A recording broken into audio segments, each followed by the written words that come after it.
Hello everyone, Josh here at Texas Games, bringing y'all another My Hero Ultra Impact video, and it's been about a week or so since our last update on the tier list. I was going to wait a little bit longer, but I wanted to go ahead and just make this my final March update when it comes to the tier list for the game. We got a new Dobby not too long ago, within the past couple days. I have not done a full review of him yet, so we're going to go ahead and just do it here in this video. Spoiler alert, he's amazing. He's a very good villain hero. He might be the best villain hero. Stay tuned. I'll tell you where I'm going to put him on the list here very, very soon. Right now, he's just sitting down there, not used, but he will be moving up, trust me. There's some other movement that we need to make in the list as well. I've been taking a lot of feedback from our last couple tier list videos. Some people feel that some units need to move down. Some people feel that some units need to move up. So I looked into some of those units that were like heavily favored one way or the other. And we are going to make some moves. So hope you guys all enjoy. Let's first go into the new Dobby. What can this bad boy do? So he has a base, power of 6481. That's of course, maxing out the unit. That's not including when you, of course, give them the advanced level materials. So 6481 makes him, I think, top 10, I believe, in attack power. If I just want to kind of throw that out there, I believe he's around top 10. I'd have to dig a little bit on that, but I think he is top 10 in attack power.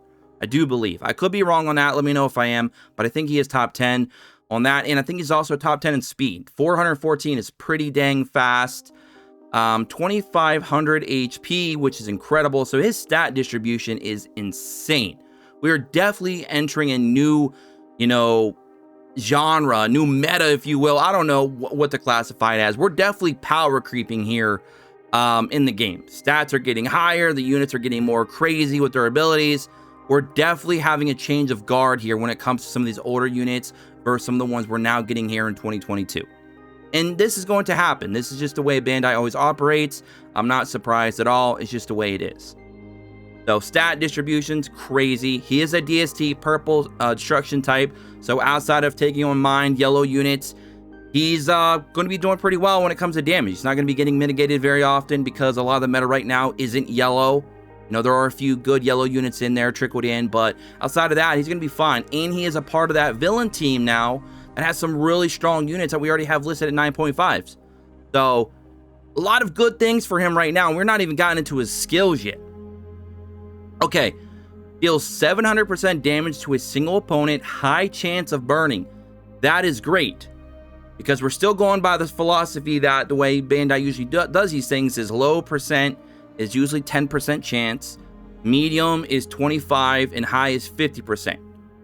Now, I still haven't seen anybody debunk those yet or give us a more accurate number, so I'm still going to stand by those numbers for now. So 10, 25, and 50, as we always do, just to give some continuity between this video and the other two. The opponent for 3 turns, which is great, and he has a high chance of burning himself for 3 turns. Now, Dobby just loves to burn himself. I believe the SR Blue Dobby does the same thing, where he just loves to burn himself. But don't let the fact that he's burning himself, become a negative for him, because we're going to find out later in his passive how that doesn't really matter as much. So I'm okay with that. He's going to be doing a lot of damage there.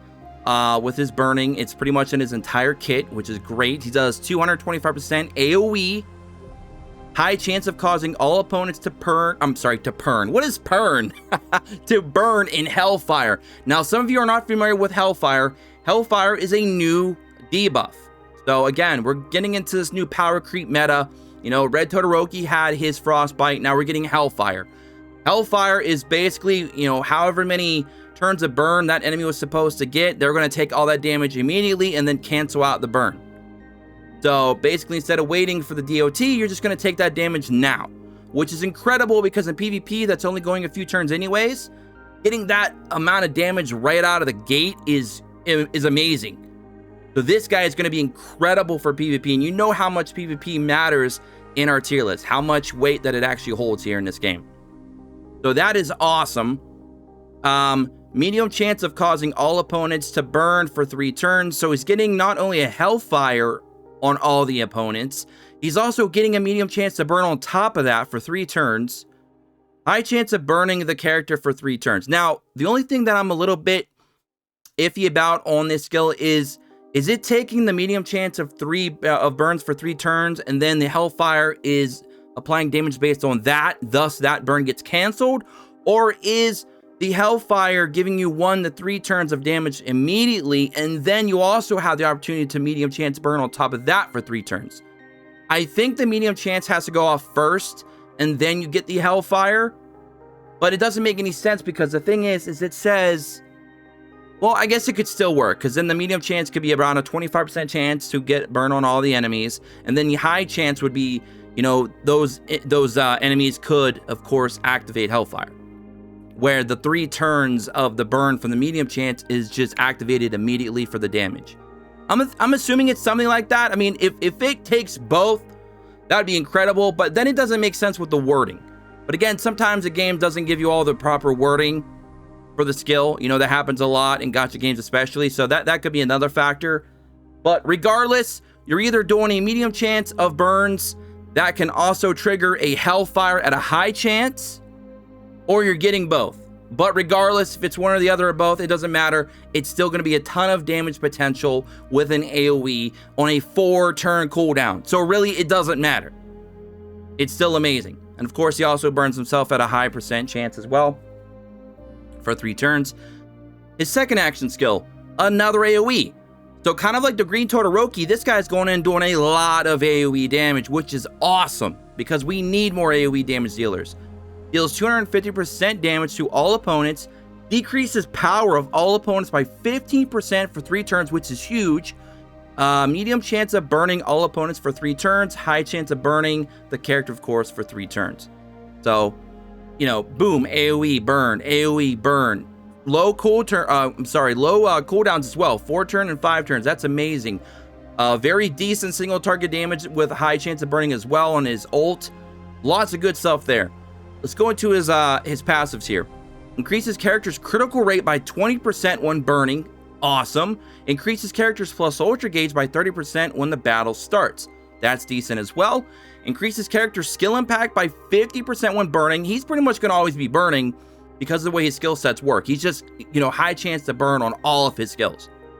So he's going to always be burning, which means he's going to have that skill impact up pretty much the entirety of the fight, and he's going to have his crit rate up pretty much the entirety of the fight. Now, this is what I said, why being on, you know, basically being burnt is not going to be a bad thing for him. Also reduces burning damage to character by 70%. That is huge, because if that wasn't the case, you're going to be running against the clock, where your character is going to be basically committing suicide. Your character is basically going to be killing themselves very quickly while doing a ton of damage, but also dying very quickly at the same time. So a different meaning to the term glass cannon, because technically he's I don't know how to explain it, but he's basically a glass cannon, glass cannoning himself. There you go.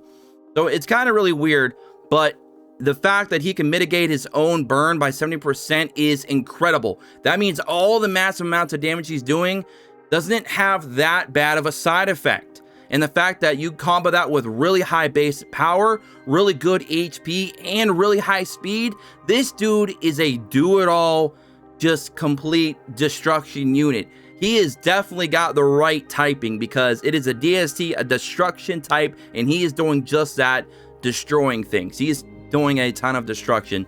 And the fact he's going to be paired up in that villain team is going to be great as well, because there's some really strong villains. As you know, you have, of course, the Overhaul, you have the All for One, you have both the Shigarakis, you got the Togas. You know, you have a really good team to put around him as well. You can make a nice little semi or full-on rainbow team with him. You can run him in a full-on purple team with the purple Shigaraki, the purple All for One. You have some really cool things that you could do with this guy. His damage potential is possibly one of the higher end units in the game. Like, he's still not going to go out there and do single target damage that's going to nuke somebody to down, like a red Deku, for example. But in terms of AoE, doing all this damage, all this burn to multiple targets, and getting his crit up, lowering attack power, and raising his skill impact, which makes that 250 AoE, a 300 AoE, that 225, a 275 AoE, that 700 to 750. Like, that's crazy. So this guy's damage potential is nuts. I love it. And with that being said, obviously, he's the best villain in the game right now. in my opinion. And with a lot of our other villains that we have currently sitting at 9.5, and if I'm sitting here telling you that he's just straight up the best villain in the game, I have no other place to put him except 10. His damage potential is incredible, and he can be paired up with some other strong units, like even the blue Bakugo, who loves burns. So you got things like that that you can consider there. You don't have to run him in a villain team. You could run him in a rainbow team, like I said, a purple team, you know, whatever team that best suits you with him. He's going to do incredible, because all that DOT, that's going to add up. And if you guys have ever seen a unit that's burned, burn does quite a bit of damage. And then add on Hellfire on top of that, where you don't got to wait the 2 to 3 turns. It just does all that damage immediately. You could be nuking down a team very quickly. And if you pair him up with some other nukers, you could potentially go in without the need of a healer and do some damage. So I just wanted to kind of get that out of the way. I really love that new Dobby. Very, very good addition to the villain team. Just a good addition overall. Just a very solid unit. Now, some changes we need to make real quick with some of the units we already currently have listed. Now, the Red Todoroki, he is moving down to a 9.5. Unfortunately, he's at the mercy of the game mechanics. The fact that one of his main skills that you really want to utilize with him requires you to do a 3-chain has definitely become a problem. I've seen a lot of people complaining about that, because there's a lot of things that just go wrong, or ways that you just can't always get that to go off. The game mechanic just kind of works against it in a way. It's unfortunate. So we're moving him down to a 9.5, because that's definitely one of the big things that he can do. And it requires a 3-chain. And you're just not realistically going to get that to go off every single time. You're not going to always find yourself in that situation. And sometimes you're not going to always have 3 chainable abilities available to even use. So, you know, you really got to take that into consideration. And because of that, I had to move him down, unfortunately. Now, another move we're going to be making, it's tough, but I've seen a lot of people in the comment sections. They definitely were very hard on this. It was a very polarizing thing. A lot of people are kind of split. They want your Ochako to be ahead of Hado, or do you want Hado to be ahead of Ochako? They don't feel that they deserve to both be in a 9.5. They feel one should be going up to 10. And the one that I saw, you know, being voted to go up the most was Hado, because they felt that her being basically somewhat of a battery, and of course increasing your plus ultra gauge allows you to activate some of those more higher end single target, or even some AoE for some of those rare units like Purple Denki, for example, where they could just go in and pop their plus ultras very quickly and do quite a bit of damage. And they're telling me basically, hey, if you kill an enemy quick, then that's one less enemy you have to deal with, and in PvP that could be very important. And it's also very important to be able to do that quite often in like USJ stages, where you need to do a ton of plus ultras in a short period of time, try and get those 2 and 3 star clears. So I can see all that, and I can understand all that, and because of that, I will go ahead and I will move Hado up. This isn't something I really want to do. I still feel that they're so close together that they both, you know, to me personally belong on a 9.5. But I am trying to be a little bit more open-minded to some of your criticisms and feedbacks that some of you have given, and some of them have been really, really good. Some of you have done very good breakdowns, and because of that, I'm going to go ahead and I'm going to move Hado up to 10. Again, you guys and gals can let me know in the comment section below what you feel about that. I personally still feel that they should both be 9.5, because I feel like they're just still so close together.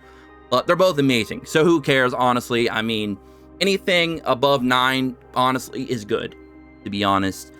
So it's not really that big of a deal, but yeah, a lot of people really love Hado up there at 10 over 9.5 that, you know, we have Ochako at right now. But, you know, just keep in mind, from my personal perspective, I feel that they're both very, very close. You could kind of flip-flop those either which way, and I'm not really going to complain. Okay, so I think that might be all the changes from the units we already have it sitting at 10 and 9.5. I don't think we need to move any of those down or up. Per se, I don't think I saw anything different. That leaves me with one more big move. There is one more big move that I feel that I do need to make. There might be others that some of you will probably, you know, of course, comment about, and we can go that, we could tackle that maybe in next month's tier list. But there's one more big one that I really want to address, and that is the Purplebot Go. So we're going to go back to the Purplebot Go real quick. Go here to characters. Let's go and then let's go to destruction. We want to go ahead and we want to open up the Purplebot Go. All right, so Purplebot Go. A lot of people asked, they said, Josh, you need to look into Purplebot Go a little bit more. Just go a little bit more, dive a little bit deeper into his kit, and you might not be disappointed. You might actually be very surprised, and you might even want to move him up. And a lot of people have agreed that he needs to move up.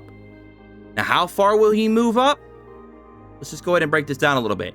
So, he inflicts 650% damage to one enemy, lowers defense by 30% for 3 turns. Now, that makes him one of the top tier units when it comes to being a support unit.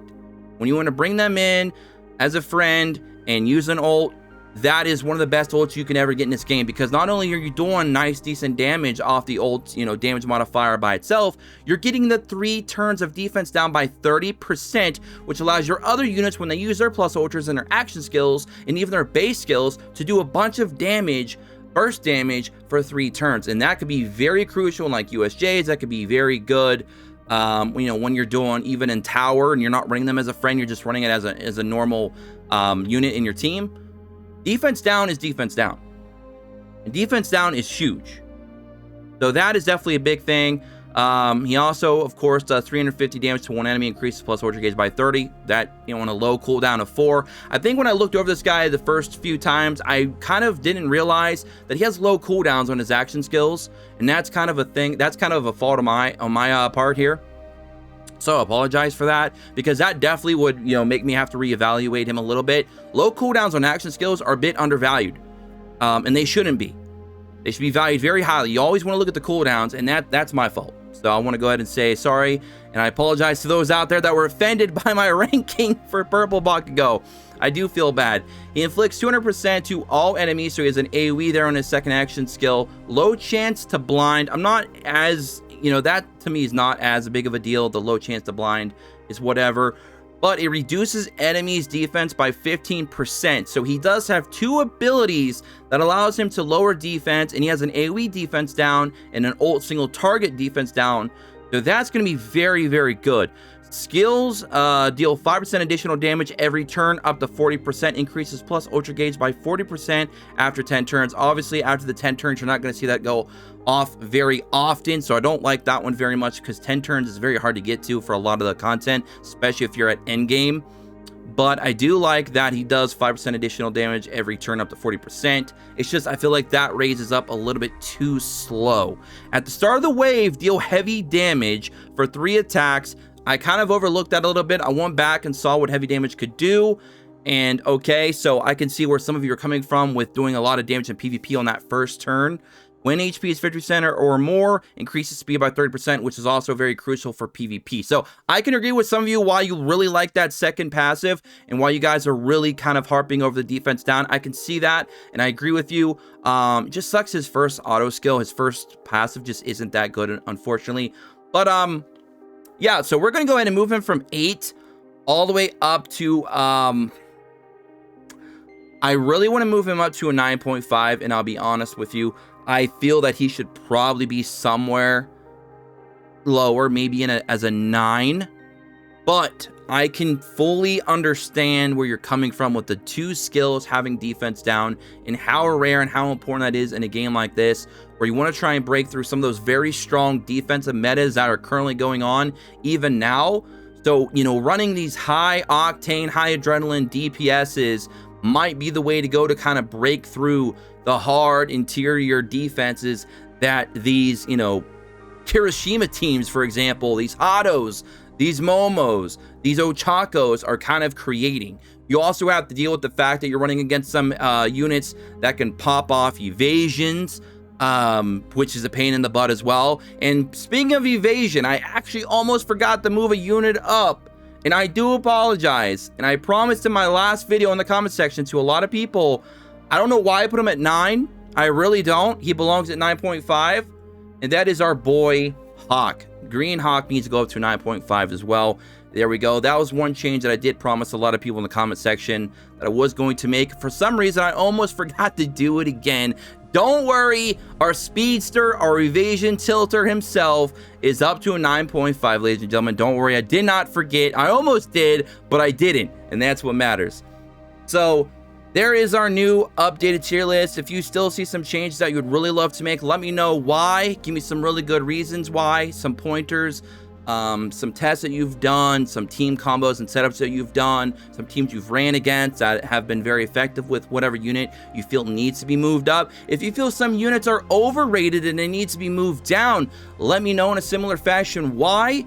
And hopefully by the time we do this again, hopefully in April, we'll have an even better list. You know, it's all about just progressively making the list as best as it can be. I hope you guys do all enjoy. I know a lot of you do enjoy these videos. I enjoy making them. Don't forget to subscribe, take notifications, join us in the Discord in the description below, and follow me on Twitter at XSPlays.